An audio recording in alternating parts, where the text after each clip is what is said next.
So I did graduate from college, and my parents, of course, I came to the crisis of what next. I mean, I didn't even know I had a degree in philosophy. All I knew was I had graduated from college and didn't know what I was doing.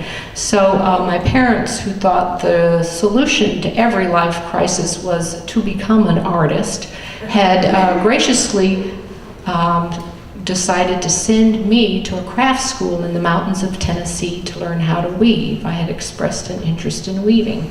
So after graduation, I went off to the mountains of Tennessee and learned how to weave.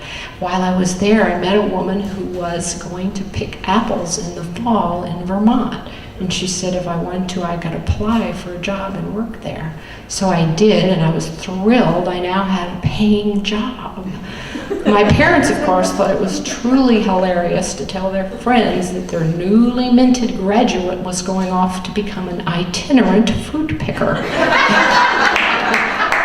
I think you can see where this is going.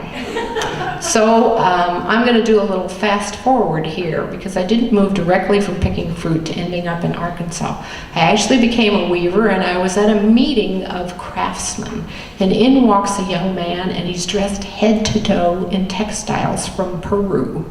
Well, I don't know if you know, but Peruvian textiles are amazing.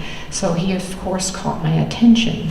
I ended up moving to Arkansas because, fortuitously, he had bought 80 acres with 3 of his brothers on the Little Mulberry River the year before, and he was starting to build a house there.